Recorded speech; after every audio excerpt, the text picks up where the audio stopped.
Right, so what I'm going to do is I'm going to show you how to make a basic colour wheel from 3 primaries, red, yellow and blue. What I've done first of all is I've drawn myself a circle here as a guidance for where I'm going to put my colour.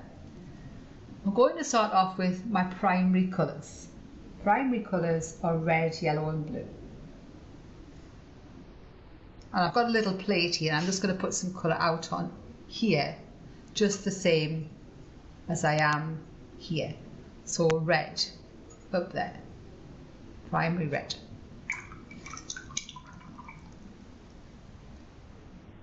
Yellow.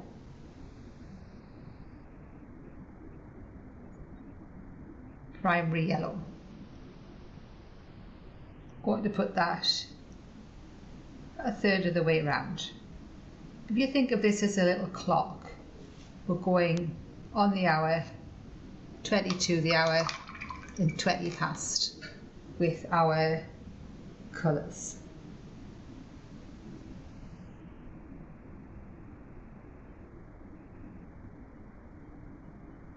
And my blue.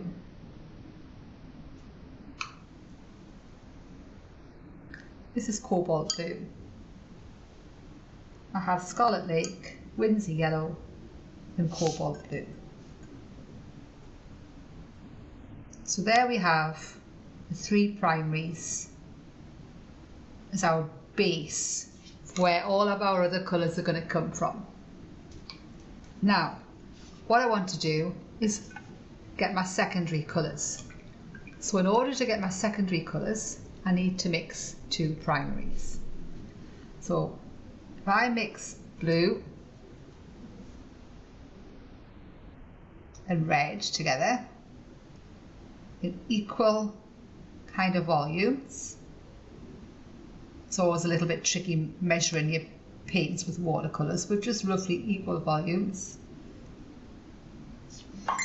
and put that in the middle there. So red and blue will give me violet. So that goes in the middle of those 2 colours.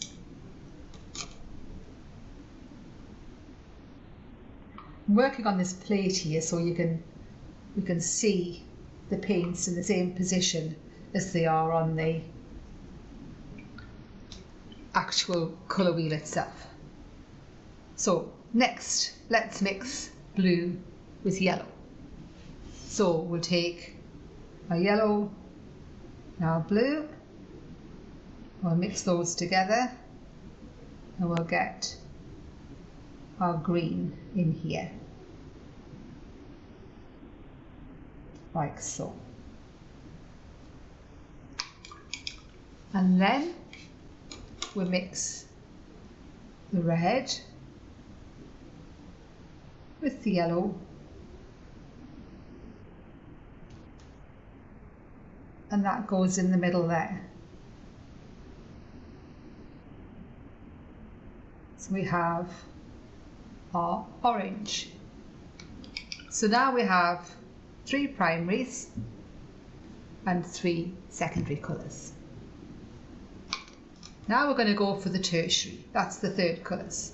So where I have in my palette the in-betweeny colour, in between red and blue here, if I take a little bit more red and put it into that in-betweeny colour and put that one in there,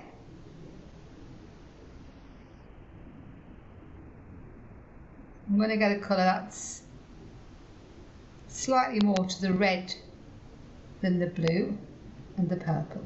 So it's getting more, it's like a pink colour going next to the red there. And the same, if I take the blue and put the blue into that in-betweeny colour and put that in there,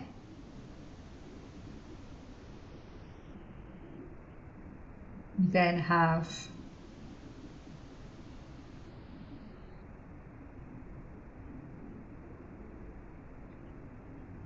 another shade of purple, but it's on the blue side. Light shine on there a bit for you.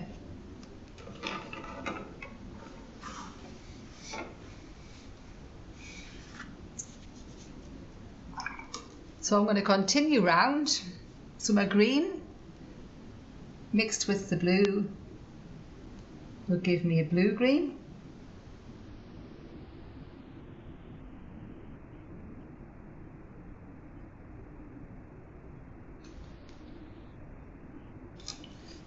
My green mixed with the yellow will give me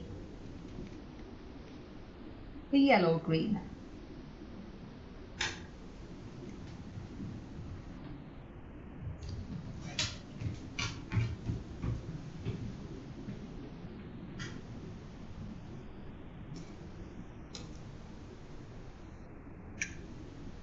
Round to my last batch of colours. On my orange mixed with yellow, give me a yellow-orange.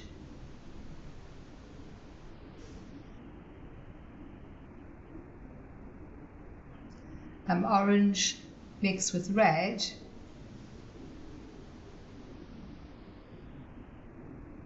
let me just put a bit more colour in this palette here because I kind of run out of colour, so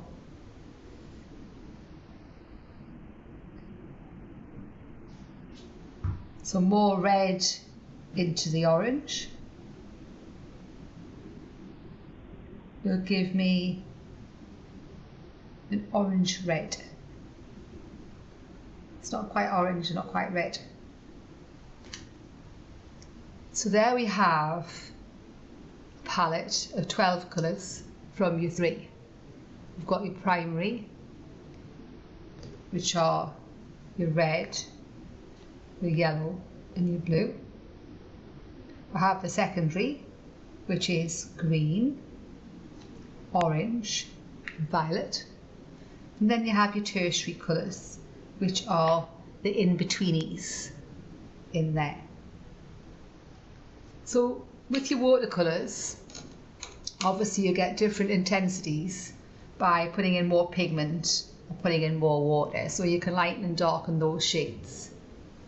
And it's a good idea to practice mixing your colours using different starting points, different colours of your watercolours. So here I've got a winsy yellow and a scarlet red and a cobalt blue. But it might be interesting to switch those for one of the other reds and yellows and blues in your palette. See how many different palettes you can actually make out of your tubes and your pan sets that you have. It's actually much nicer to be able to mix your colours rather than just use them from the tube all the time. And if you learn to mix your colours, you then have an understanding of how to adjust your colour, so that when you do go to mix your tubed greens and your tube browns, you have an idea of what other colours you can add with them to make them just a little bit more interesting. So from here, what we want to do then is mix our complements. So your complements are colours that are opposite each other. So complementary is red and green. So if I mix my red with my green,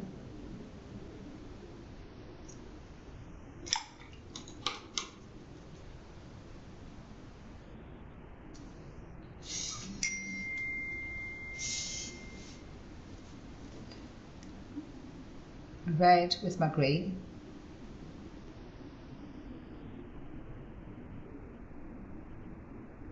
I'm going to get a brown. So I'm just going to put that along the edge here.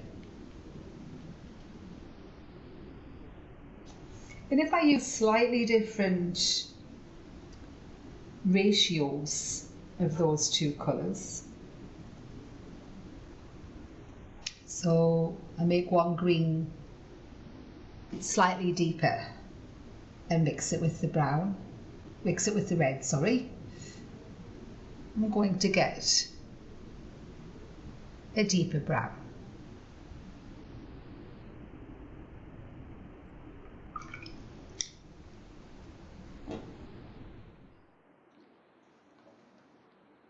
Okay, so there's my completed colour wheel.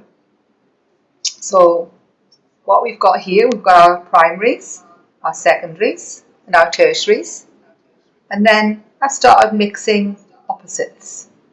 So my yellows and purples, blues and oranges, reds and greens. And you can go around your colour wheel and mix all those extra colours up and see what they give you. And you'll get various different shades of neutral greys and browns by mixing across your colour wheel. Colours that are complementary to each other or opposite each other. And what I've got here is I've got a selection of different darks. They're green and purple and brown and grey and black, and they're all just mixes of your three primaries. Just putting your three primary colours into your palette and pulling them into the middle and getting different amounts of the colours and swishing them together in the middle of the plate there. And you can mix all these different greys. It's just such a valuable exercise, and it's time consuming, but it's really worthwhile, because when you come to paint your landscapes or florals or whatever, if you can mix your colours, you're going to end up with a much more balanced, harmonious looking painting than just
So you see how I'm just pulling those primary colours in from the outside into the middle and swishing them all around, and then I'm getting all these lovely mixes of colour,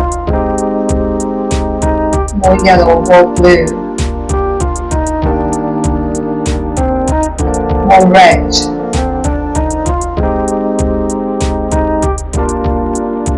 It's really just endless, just swim around and pick up little bits of colour.